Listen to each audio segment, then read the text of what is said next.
Narmada institute में आपका स्वागत है। आज हम पढ़ने वाले हैं मैथ्स। मैंने मैथ्स को 3 भागों में विभक्त किया है। पहला है कैलकुलेशन मैथ्स, दूसरा है अर्थमेटिक मैथ्स और तीसरा है एडवांस मैथ्स। कैलकुलेशन मैथ्स में हम 18 भागों को पढ़ेंगे। इनमें से पहला जो भाग है 5 से गुणा करना, दूसरा भाग है संख्याओं को जोड़ना जिसमें हम 9 बना के देखेंगे, और नेक्स्ट है 5 से भाग, फिर जोड़ना, इसके बाद में घटाना, 6वें भाग पर भाग, 7वें भाग पे गुणा, 8वें भाग में इकाई की संख्या, और 9वें भाग में दहाई की संख्या, 10वें भाग में हमें देखने को मिलेगा सैकड़ों की संख्या, और 11वें भाग में वर्ग, और नेक्स्ट पार्ट 12 पार्ट में वर्गमूल, 13वें पार्ट में घन,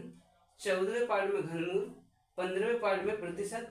16वें पार्ट में लगभग मान, और 17वें पार्ट में विभाज्यता के नियम, 18वें पार्ट में अनुपात को पढ़ना होगा। इसके बाद चलेंगे हम अर्थमेटिक मैथ्स में, जिसमें हम पहला अध्याय देखेंगे संख्या पद्धति, फिर दूसरा अध्याय एलसीएम एंड एचसीएफ, और तीसरा पार्ट औसत, चौथा पार्ट में हम देखेंगे भिन्न को, 5वां पार्ट में देखेंगे घातांक एवं करणीय, 6वें पार्ट में हम देखेंगे सरलीकरण को, और 7वें पार्ट में देखेंगे हम संख्याओं पर आधारित प्रश्न। 8वें पार्ट में हम देखने वाले हैं आयु, और 9वें पार्ट में देखने वाले हैं प्रतिशत, और 10वें पार्ट में देखने वाले हैं लाभ एवं हानि। 11वें पार्ट में हमारा होगा बट्टा, और 12वें पार्ट में होगा साधारण ब्याज, और 13वें पार्ट में होगा हमारा चक्रवर्ती ब्याज, और 14वें पार्ट में अनुपात एवं समानुपात, 15वें पार्ट में मिश्रण, और 16वें पार्ट में होगा हमारा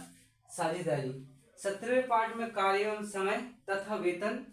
और 18वें पार्ट में नल एवं टंकी, और 19वें पार्ट में जो हमारा होगा चाल एवं समय तथा दूरी,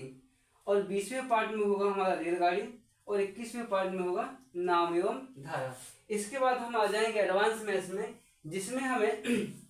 फार्मूला बेसिक क्वेश्चंस पढ़ना होगा, जिसमें पहला अध्याय हमारा होगा बीजगणित, दूसरा अध्याय होगा समीकरण, तीसरा अध्याय होगा निर्देशांक ज्यामिति, और चौथा अध्याय होगा ज्यामिति, और 5वां अध्याय होगा त्रिकोणमिति, और 6वां अध्याय हमें पढ़ना है प्रायिकता,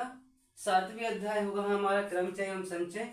और 8वें नंबर का जो अध्याय होगा सांख्यिकी, और 9वें नंबर का अध्याय हमारा होगा क्षेत्रफल एवं आयतन, और 10वें अध्याय जो होगा हमारा आंकड़ों की पर्याप्तता, जिसको हम डीआई कहते हैं।